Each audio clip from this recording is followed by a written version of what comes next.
পুরনো একটা বাড়ি দেখে বোঝা যাচ্ছে বেশ কয়েক বছর ধরে কেউ থাকে না এই বাড়িতে। গাছের পাতার কয়েক ধাপের স্তর পড়ে আছে উঠোনে। বাড়ির চারপাশে গাছগাছালি, সব মিলিয়ে একটা ভূতের পরিবেশ। আমি বললাম, গালিব তুই শিওর এই বাড়িটাই? গালিব বলল, এসআই তো এই বাড়ির কথাই বলল। আমি বললাম, আচ্ছা লোকালয়ে গিয়ে জিজ্ঞেস করি মানুষের কাছে, শিওর হয়ে নেই। গালিব বলল, ওকে। একটা বৃদ্ধ বয়সের লোক রাস্তা দিয়ে যাচ্ছিল। গাড়ি থেকে নেমে লোকটিকে বললাম, আসসালামু আলাইকুম চাচা। চাচা বলল, ওয়ালাইকুম আসসালাম। আমি বললাম, চাচা ওই যে সামনে পরিত্যক্ত বাড়িটি আছে না, সেটা কি আপনাদের এমপি সাহেবের সাবেক পিএস এর বাড়ি? চাচা বলল, আমি বললাম, চাচা ওই বাড়ির মানুষজন কোথায়? চাচা বলল, তোমরা কারা? আমি বললাম, চাচা আমরা ডিবি পুলিশ। ওনার মৃত্যুর কেসটা আবার কে যেন ওপেন করেছে। চাচা বলল, তোমরা যারাই হও ওই বাড়িতে যেও না। ওই বাড়ির চারপাশে করিমের আত্মা ঘোরাফেরা করে। আমি বললাম, আপনারা দেখেছেন? চাচা বলল, আমি দেখি নাই, কিন্তু গ্রামের অনেক মানুষ দেখেছে। আমি বললাম, কবে দেখেছে? চাচা বলল, করিমের মৃত্যুর পরপরই মানুষ দেখেছে। ভয়ে ওর পরিবার গ্রাম ছেড়ে শহরে চলে গেছে। আমি বললাম, লাস্ট কবে করিমের আত্মা দেখেছে গ্রামবাসী? চাচা বলল, করিম মারা যাওয়ার এক সপ্তাহ পর পর্যন্ত দেখেছে, তারপর গ্রামবাসী আর সেখানে যায়নি ভয়ে। আমি বললাম, ধন্যবাদ। আমি গালিবকে বললাম, কি সুন্দর প্ল্যান করেছে দেখেছিস? আমার মনে হয় করিমের বাড়িতে এমন কোনো তথ্য ছিল যা খুনের প্রমাণ হিসেবে বহন করে, কিন্তু খুনি সেটা সংগ্রহ করতে পারেনি। তাই ভূতের গল্প সাজিয়ে মানুষজনের চলাচল বন্ধ করেছে, যেন কেউ না যেতে পারে। গালিব বলল, মেঘ আমার মনে হয় এ বাড়ির তল্লাশি দেওয়ার আগেই মহিলাটির বাড়িতে যাওয়া উচিত। আমি বললাম, আগে দেখতে হবে পরিস্থিতি কি রকম। এখান থেকে 15 কিলোমিটার দূরে পিএ এর বাড়ি, কিন্তু আশ্চর্যের বিষয় সেই একই ঘটনা এই বাড়িতেও। লোকজন বলছে মহিলাটির আত্মা নাকি এ বাড়ির আশেপাশে ঘুরে বেড়ায়, আর তার পরিবার এই বাড়ি ছেড়ে অন্যত্র চলে গেছে। দুই জায়গা একই গল্প। আমি বললাম, গালিব চল দরজা ভেঙে ভেতরে প্রবেশ করি। গালিব বলল, তাই করতে হবে। একটা ইট দিয়ে তালা ভেঙে ফেললাম। ভিতরটা বেশ অন্ধকার, চামচিকায় ভরপুর পুরো ঘরটা এল সাইজের সিস্টেম। উপরে টিনের ছাদ, হাফ বিল্ডিং যাকে বলে। মোবাইলের ফ্ল্যাশ জ্বালিয়ে ঘরের জানালাগুলো খুলে দিলাম। চামচিকার বিষ্ঠার গন্ধ পুরো রুমে। গালিব বলল, এই দুই হত্যাকাণ্ডের মাঝে কিছু জিনিস জড়িয়ে আছে, তা না হলে দুই জায়গায় একই স্টোরি সেট করবে কেন? আমি বললাম, আমি কখন থেকে সেটাই ভাবছি। আচ্ছা চল তল্লাশি করি। জানালা খুলতে বেশ আলোকিত হলো ঘরটা। আমার উদ্দেশ্য সেই নোট বইটি খুঁজে বের করা। 1 ঘন্টা খোঁজাখুঁজি করে শুধু একটা জিনিস সংগ্রহ করলাম, সেটা হলো একটা মোবাইল। স্যামসাং গ্যালাক্সি জে মডেলের একটা মোবাইল। ব্যাটারি নেই, ডিসপ্লেও বোধহয় নেই। বোঝা যাচ্ছে কেউ মোবাইলটি দেয়ালের সাথে ছুঁড়ে মেরেছিল। ভালো অরিজিনাল মোবাইল হওয়ায় সেট নষ্ট হয়নি বোধহয়, কিন্তু ডিসপ্লেটা চলে গেছে। এটাই কাজে আসবে। সব থেকে ভালো হতো দুই পরিবারের কোনো সদস্যের সাথে কথা বলতে পারলে। বাড়িতে চলে আসলাম। পুরো বাড়িতে থমথমে পরিবেশ, সবাই ইতোমধ্যে আতঙ্কিত। বাড়ির চারপাশে পুলিশ। এমপি সাহেবের বাড়িতে অ্যাটাক হয়েছে বলে কথা। হ্যালো বন্ধুরা, আপনি কি বোর হচ্ছেন, কিছু মজা করতে চান? তাহলে আজ আমি 1xBet নামের একটি অ্যাপ সম্পর্কে কথা বলতে চাই, যেটি সবচেয়ে বিশ্বস্ত বুকমেকার। এখানে মজা করার পাশাপাশি রয়েছে পুরস্কার জেতার সম্ভাবনা। এখানে সমস্ত লাইভ ম্যাচের ফলাফল এবং ম্যাচটি লাইভ দেখতে পারবেন। আপনি স্কোরের ভবিষ্যৎবাণী করে বাজি ধরতে পারেন, যেমন কোন দল জিতবে, কত রান করবে ইত্যাদি। এবং BMW গাড়ি, আইফোন, ল্যাপটপ আরো অনেক কিছু পুরস্কার জেতার সুযোগ রয়েছে। আর হ্যাঁ, বিখ্যাত পিএসজি ও সিরিয়া এখানের স্পন্সর, তাই অবিশ্বাসের কোনো কথাই আসে না। এখানে ক্রাশ ও নতুন চিকেন রোড গেম সহ আরো বিভিন্ন ধরনের গেম রয়েছে, যেগুলো খেলে রয়েছে সহজেই টাকা জেতার সম্ভাবনা। আর রেজিস্ট্রেশন করার সময় আমার প্রচার কোড অনফায়ার ব্যবহার করে প্রথমবার জমাতে পান 12,000 টাকা পর্যন্ত ও ফ্রি স্পিন। আপনি সহজেই পেটিএম, ব্যাংক, বিকাশ, নগদ, রকেট এবং অন্যান্য সহজ পদ্ধতির মাধ্যমে আপনার জেতা টাকা তুলতে পারবেন। তাহলে আর দেরি কিসের? পিন কমেন্টের লিঙ্ক থেকে অথবা গুগলে 1xBet সার্চ করে আমার দেওয়া প্রোমো কোড অনফায়ার ব্যবহার করে রেজিস্ট্রেশন করুন এবং বোনাস পান। প্রমাকে মেসেজ দিলাম আমার সাথে ইমিডিয়েটলি ছাদে দেখা করতে। সে অলরেডি আসতেছে। বিকেলবেলা ছাদের পরিবেশটাই অন্যরকম, বেশ মুগ্ধকর পরিবেশ। প্রমার কাছেও অনেক রহস্য রয়ে গেছে, যেভাবেই হোক আমাকে জানতে হবে। প্রমা বলল, জরুরি তলব। আমি বললাম, আমি চলে যাচ্ছি। প্রমা বলল, মেঘা জানে? আমি বললাম, না। প্রমা বলল, আমরাও তো কাল দুপুরে ঢাকা চলে যাব, ছুটি শেষ।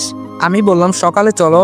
প্রমা বলল, ঠিক আছে, আপনার জন্য না হয় একটু স্যাক্রিফাইস করলাম। আমি বললাম, আমার জন্য এবার তাহলে কষ্ট করে তোমার পেটের ভিতর লুকিয়ে থাকা রহস্যগুলো বলে ফেলো। প্রমা বলল, বলবো না। আমি বললাম, থাক, বলা লাগবেও না, আমার এত শখ নেই জানার, চললাম। প্রমা বলল, এই না না, আপনাকে জানতে হবে, আমার প্রয়োজন হলেও জানতে হবে। আমি বললাম, ঠিক আছে শুনি। প্রমা বলল, আমি স্কুল লাইফ থেকে শুরু করে এখন পর্যন্ত ঢাকায় হোস্টেলে থেকে পড়াশোনা করছি। ফুপার মৃত্যুর 6 মাস আগে আমাকে ফুপু আপনাদের বাড়িতে নিয়ে যায়। সেদিন বাড়িতে যাওয়ার সুযোগ হয়নি। ফুপু গেটের সামনেই গাড়ি থামিয়ে আমাকে গাড়িতে বসিয়ে তিনি ভেতরে যায়, আবার 10 মিনিট পর চলে আসে। আমি সেদিন ঠিকানা জেনে রেখেছিলাম। তার 6 মাস পর ফুপার মৃত্যু হয়। সেদিন গালিব ভাই আমাকে ফোন দিয়ে জানায় ফুপার মৃত্যু হয়েছে। তার 5 মিনিট পর আব্বু ফোন করে বলে আমি যেন সেখানে না যাই। যেহেতু আমি ঢাকায় ছিলাম, তাই কাউকে না জানিয়ে আপনার বাড়িতে যাই। আমি সেদিন অনেক কষ্টে ফুপার লাশ দেখেছিলাম। সেটা যে মার্ডার ছিল সেটা স্পষ্ট বোঝা যাচ্ছিল। কিন্তু মানুষ সেটা নিয়ে সিরিয়াস না হয়ে স্বাভাবিক নিয়মে মাটি দিয়ে দেয়। সেদিন আপনাদের পুরো বাড়ি ঘুরেছি, ফুপার বালিশের নিচে আপনার একটা ছবি দেখেছিলাম। তারপর আমি ছবিটা নিয়ে চলে আসি, কিন্তু আপনার সাথে কন্ট্যাক্ট করার মতো কিছুই পাচ্ছিলাম না। তারপর মেঘ চৌধুরী দিয়ে ফেসবুকে সার্চ করি, কত হাজার মেঘ এসেছে, কিন্তু আপনাকে খুঁজে পেলাম না। তারপর একদিন আমাদের কলেজে একটা অনুষ্ঠানে আপনার সায়েন্টিস্ট বন্ধু আনাস স্যার আসে। তখনও জানতাম না সে আপনার বন্ধু। আমরা অনলাইনে ক্লাস করার জন্য তার ফেসবুক পেজ সংগ্রহ করি। তার পেজের কভার ফটোতে তার ছবির সাথে আপনার ছবি দেখে চমকে গিয়েছিলাম। তারপর ওনার সাথে পার্সোনালি কথা বলি, আপনার সম্পর্কে জানি। তিনিও আমার থেকে আমাদের বাড়ির সম্পর্কে তথ্য নিতেন। আমি বললাম, এটা তাহলে কথা, তাই তো বলি আনাস এত কিছু কিভাবে জানে। আচ্ছা ঠিক আছে, তুমি এখন যাও। প্রমা বলল, কিছু শেষ হয়নি, আমি আপনার বন্ধুকে পছন্দ করি, কিন্তু বলার মতো এক বিন্দু সাহস পাচ্ছি না। আমি বললাম, ও তোমার থেকে বয়সে বড়। প্রমা বলল, ওহ, আপনি যে মেঘার সাথে প্রেম করেন সে তো আমার সমবয়সী, আর আপনিও তো আপনার বন্ধুর সমবয়সী। আমি বললাম, দেখো আমার বেলায় আলাদা। প্রমা বলল, এখন নিজের বেলায় আলাদা, আপনি হেল্প করবেন কিনা বলেন, না হয় আমি ফুপিকে বলে দিব। আমি বললাম, এই না না, আমি করব। প্রমা বলল, মনে থাকে যেন। আমি বললাম, ওকে। প্রমা চলে গেল। আমি বড় করে একটা দীর্ঘ নিঃশ্বাস ছাড়লাম। মিরাক্কেল বশত কত কিছু হতে পারে। প্রমার কাহিনী তো আরো অদ্ভুত, কিন্তু চিন্তার বিষয় হলো আম্মু আব্বুর মৃত্যুর 6 মাস আগেও একবার গিয়েছিল আমাদের বাড়িতে। কেন গিয়েছিল সেটা জানতে পারলেই হলো। আগে ঢাকায় যাই, তাহলে কিছু হলেও জানতে পারবো। প্রমার সামনের সিটে বসে আছে, আমি আর মেঘা এক সিটে। গালিবকে সাথে নিইনি, কারণ ওই দিকটাও দেখার প্রয়োজন আছে। আবার সে নববিবাহিত। তরিকের সময় দিক, তন্ময়কে দিয়ে এসেছি অভিনয় করতে। মেঘা বলল, পরশু থেকে এক্সাম শুরু হবে, 1 মাস পর্যন্ত চলবে। আমি বললাম, ভালো তো। মেঘা বলল, ভালো না ছাই, ভাইয়া বলেছে পরীক্ষার পরপরই বিয়ের কাজ শেষ করবে। আমি বললাম, বুড়োর কি আর তর সইছে না? মেঘা বলল, কি জানি, বেটা বুইরা কালে ভীমরতি ধরেছে বিয়ে করার জন্য। আমি বললাম, বিয়ের দাওয়াত দিও। মেঘা বলল, এই কিছুদিনের মধ্যে কিছু না করতে পারলে অবশ্য সেটাই করতে হবে। আমি বললাম, মোবাইলে দাওয়াত গ্রহণযোগ্য নয়, কার্ডে দিতে হবে। মেঘা বলল, খুব শখ বিয়ে খাওয়ার? আমি বললাম, হুম। আমাকে দেখে হারুন চাচা চমকে উঠল। এত বছর পর বাড়িতে পা রেখেছি, চমকে যাওয়ারই কথা। আমি আমেরিকা থেকে বাড়ি আসিনি, খুলনার উদ্দেশ্যেই বাস ধরেছিলাম। হারুন চাচা হলো আমাদের বাড়ির পুরনো কাজের লোক, বাড়ি দেখাশোনা করে। ওনার থেকেও অনেক তথ্য জানার আছে। আর একটু দূরে যেতেই চাচিকে দেখতে পেলাম, একটা ছোট বাচ্চাকে খাবার খাওয়াচ্ছে। যদিও তিনি আপন চাচি নন। আমাদের গ্রামের বাড়ির অতি দরিদ্র একজন লোক খালিদ কাকা। গ্রামের বাড়িতে জীবনে একবার গিয়েছি, তাও 6-7 বছর আগে। সেখানে তার সাথে পরিচয়। আব্বুর মৃত্যুর পর ওনাকে এই বাড়িতে পার্মানেন্ট থাকতে বলেছিলাম। আব্বুর রুম আর আমার রুম ছাড়া বাকিগুলো ব্যবহার করার অনুমতি দিয়েছিলাম, কেননা আব্বুর রুমের রহস্য আমার জানা অতি প্রয়োজনীয়। চাচি গ্রামের মেয়ে হলেও বাড়িটা বেশ গুছিয়ে রেখেছে। খালিদ চাচার বয়স বেশি না, আমার থেকে 7-8 বছরের বড় হবে। আমি বললাম, কেমন আছেন চাচি? চাচি বলল, আপনি? আমি বললাম, কেন আসতে পারি না? চাচি বলল, কি যে কন, কেমন আছেন? আমি বললাম, ভালো। খালিদ চাচা কই? চাচি বলল, বাগানে পানি দেয় মনে হয়। আমি বললাম, আমার রুমটা একটু গুছিয়ে দেন কষ্ট করে। আমি বসলাম এখানে। অনেকদিন পর বাড়িতে পা রেখে মনটা একটু অন্যরকম হয়ে গেল। শৈশবের স্মৃতিগুলো মনের মাঝে হানা দিচ্ছে। মনে হচ্ছে সেদিনের ঘটনা, কিন্তু এক যুগেরও কত বেশি সময় কেটে গেছে। মনে হচ্ছে বাবা আমার পাশের সোফায় বসে আমার দিকে তাকিয়ে আছে চাতক পাখির মতো। আমার মুখ থেকে যদি একটু মায়াবী কণ্ঠে আব্বু ডাকটা শুনে। কিন্তু আমি সেদিন কত কঠিন ছিলাম, শান্ত গলায় বাবার সাথে কথা বলিনি। আজকে হারিয়ে যাওয়ার পর মনে হচ্ছে কত বড় ভুল করেছি আমি। বাবা আমার খারাপ কোনোদিন চায়নি, আমার ভালোই চেয়েছিল। খালিদ চাচাও ইতোমধ্যে খবর পেয়েছে আমি এসেছি। এসেই তো আমাকে জড়িয়ে ধরলো, কেমন আছো? আমি বললাম, জি চাচা ভালো, আপনি কেমন আছেন? চাচা বলল, আলহামদুলিল্লাহ ভালো। কখন আসলি? আমাগরে কইলি না এয়ারপোর্টে যাইতাম। আমি বললাম, আমি দেশে এসেছি অনেক আগেই। চাচা বলল, বাপের বাড়িতে আইতে মন চায় না? আমি বললাম, বাবা নেই, আসলে আরো কষ্ট হবে। তবে প্রথম দিনই আসতাম, একটু কাজে আটকে গিয়েছিলাম। চাচা বলল, আচ্ছা তুই ফ্রেশ হইয়া নে, আমি বাজার কইরা নিয়ে আসি। আমি বললাম, টাকা নিয়ে যান। চাচা বলল, টাকা আমার কাছে আছে। আমি বললাম, এদিকে আসেন, আমার কিছু প্রয়োজনীয় জিনিস লাগবে, নিয়ে আসতে হবে। বাবার রুমের দরজার লক খুলে ভেতরে প্রবেশ করলাম। লাইটের সুইচটা অন করলাম।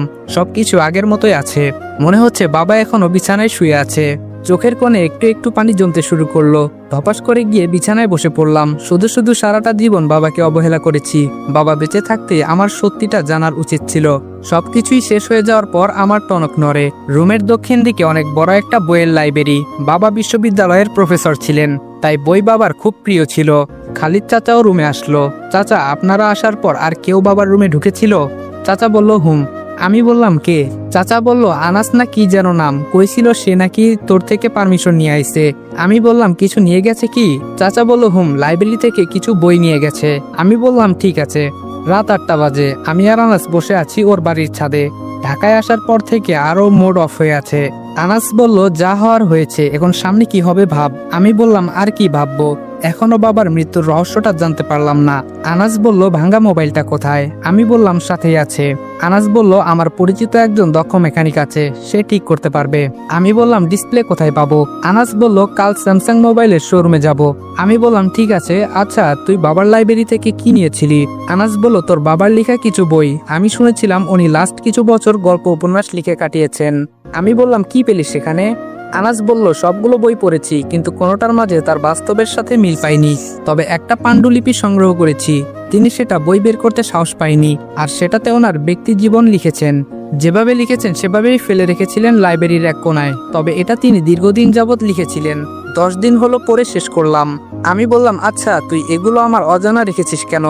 আনাস বলল, তোর মতো মাথা গরম করে কাজ করলে জীবনে কিছুই করতে পারতাম না। তোকে বললেই সব উলটপালট করে ফেলতি সেই কবেই। আমি বললাম, আচ্ছা, আব্বু আম্মুর ডিভোর্সের কারণটা উল্লেখ করেছিল?